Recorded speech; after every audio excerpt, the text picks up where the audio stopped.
a popularisé le concept de média mensonge. Vous pouvez m'expliquer ce que c'est?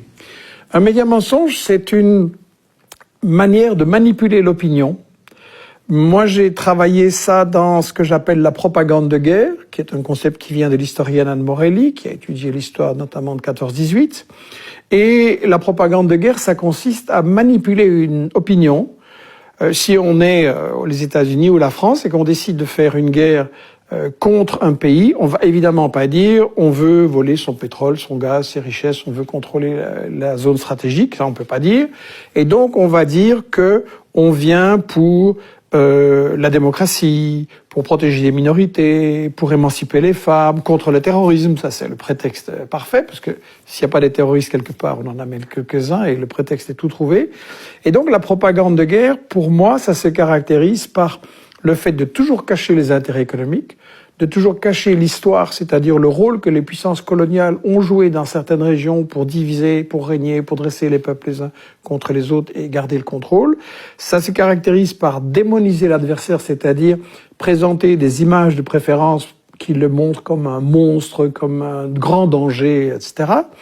Inverser l'agresseur et l'agressé. Meilleur exemple, Israël et la Palestine. On n'arrête pas de nous dire que les Palestiniens attaquent Israël.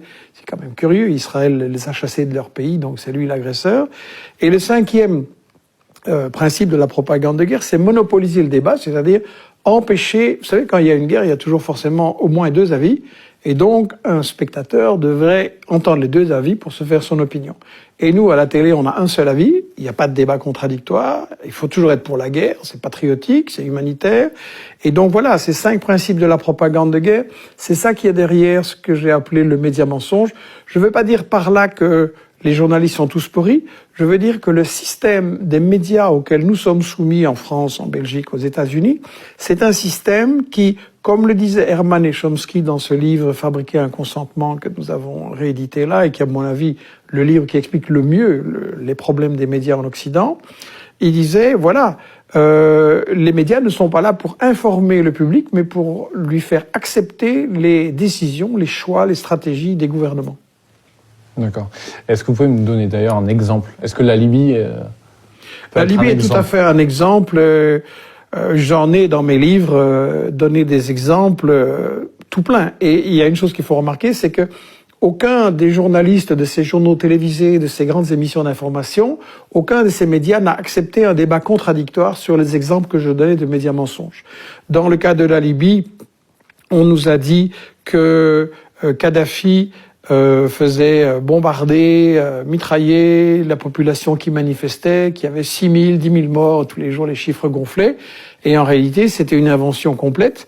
Et l'ancien ambassadeur de France, des représentants d'Amnesty, pas du tout favorables à Kadhafi, ont dit que non, ça ne s'était absolument pas passé, c'était un total fake news. Et donc maintenant, tous les professionnels le savent que ça ne s'est pas passé et personne ne le dit au public. Personne ne dit « on vous a manipulé, on vous a embarqué pour approuver la guerre de Sarko » alors que il y avait un problème, il y avait des affrontements limités, des morts des deux côtés et tout ça pouvait et devait se résoudre par la négociation. Et ça a été refusé parce que le but n'était pas d'aider les populations. Le but de Sarko, Juppé, Hillary Clinton, etc. était de faire main basse sur l'argent, sur le pétrole de Kadhafi, sur ses réserves en argent, un pays qui n'était pas endetté, c'est extrêmement rare, qu'on ne pouvait pas faire chanter, et un pays qui servait de banquier alternatif, de FMI alternatif pour les pays africains qui voulaient échapper au chantage justement du FMI, de la Banque mondiale, des multinationales, et qui leur faisait un développement.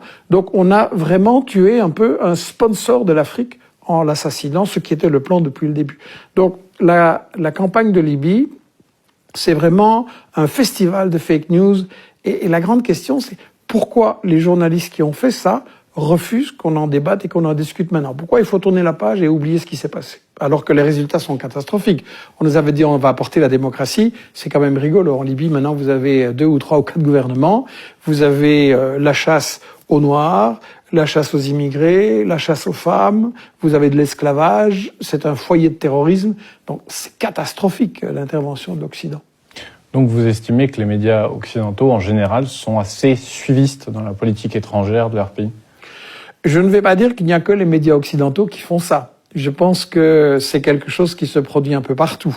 Mais moi, je travaille là où je vis, sur ce que je lis, ce que je vois, ce qui influence les gens qui sont autour de moi. Donc je pense que dans chaque pays, c'est quelque chose qui doit être fait.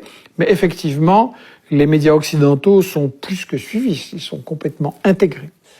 On va revenir aussi sur votre parcours.